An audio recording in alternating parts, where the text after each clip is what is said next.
The Book of Ruth. It's a brilliant work of theological art, and it invites us to reflect on the question of how God is involved in the day-to-day joys and hardships of our lives. There are three main characters in the book: Naomi, the widow, Ruth, the Moabite, and Boaz, the Israelite farmer. And their story is told in 4 chapters that are beautifully designed. Let's just dive in and see how this all unfolds. Chapter 1 opens with this line, "In the days when the judges ruled," and it reminds us of the very dark and difficult days from the book of Judges. And here we meet an Israelite family in Bethlehem, struggling to survive through a famine. And so in search of food, they move on to the land of Moab, Israel's ancient enemy. And there the father of the family dies, and the sons marry 2 Moabite women, Ruth and Orpah. And then the sons, they die too.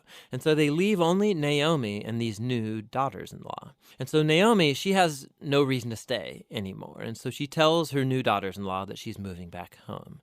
And Naomi, she knows that the life of an unmarried foreign widow in Israel is going to be very hard. And so she compels the women to stay behind.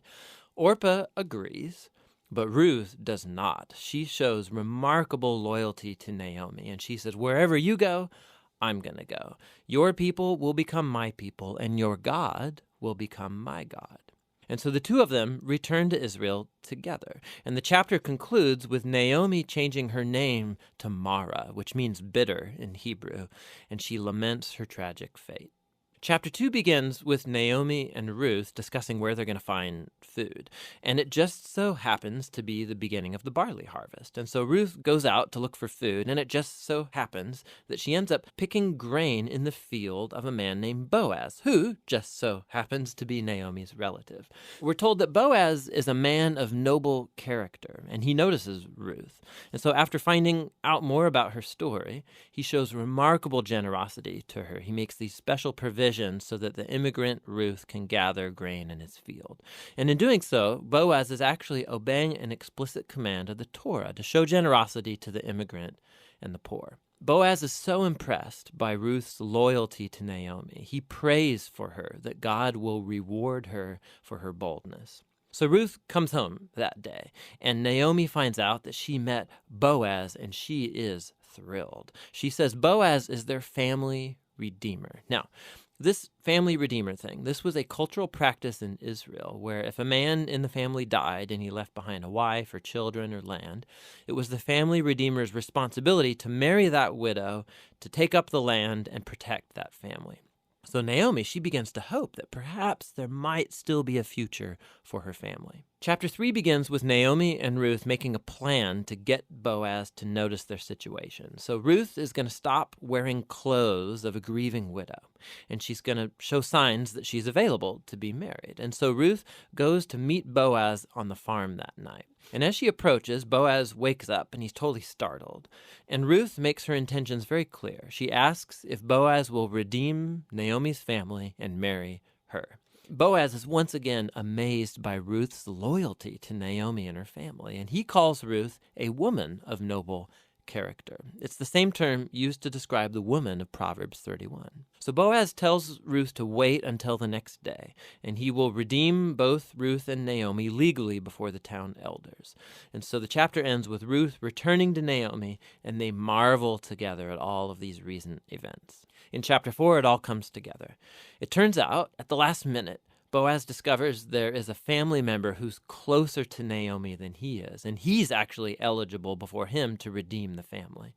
But at the last second, this family member finds out that he's going to have to marry Ruth, the Moabite, and so he declines. But Boaz, remember, he knows Ruth's true character, and so he acquires the family property of Naomi, and he marries Ruth.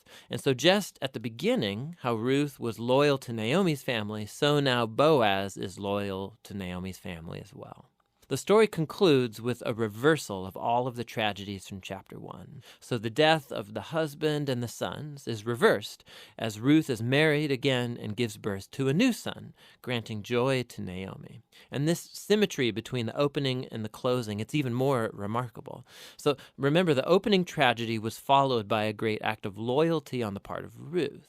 And that is now matched by Boaz's act of loyalty that leads to the family's final restoration. And this symmetry, it highlights the design of the internal chapters as well. So each of the chapters begins with Naomi and Ruth making a plan for their future, and that's followed by a providential meeting between Ruth and Boaz, and each chapter concludes with Naomi and Ruth rejoicing at what's taken place. This story is beautifully designed, and that design actually connects with a really interesting feature of the story, and that's how little God is mentioned.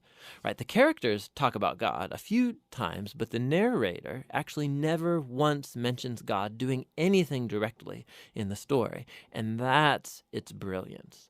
Because God's providence is at work behind every scene of this story, weaving together the circumstances and choices of all these characters. So Naomi, her tragedy leads her to think that God is punishing her, but actually the whole story is about God's mission to restore her and her family. And he's doing so through Ruth, through her boldness and loyalty, which brings healing to Naomi's life, but not without Boaz, who's a no-nonsense farmer who's full of generosity and loyalty. And so God uses his integrity combined with Ruth's boldness to save Naomi and her family. And so this story brilliantly explores the interplay of God's purposes and will with human decision and will. God weaves together the faithful obedience of his people to bring about his redemptive purposes in the world. And that leads to the real end of the story. The book of Ruth concludes with a genealogy, showing how Boaz and Ruth's son, Oved, was the grandfather of King David, from whom came the lineage of the Messiah. And so all of a sudden, these seemingly mundane, ordinary events in this story are woven into God's grand story of redemption for the whole world. And so the book of Ruth invites us to consider how God might be at work in the very ordinary, mundane details of our lives as well. And that's what the book of Ruth is all about.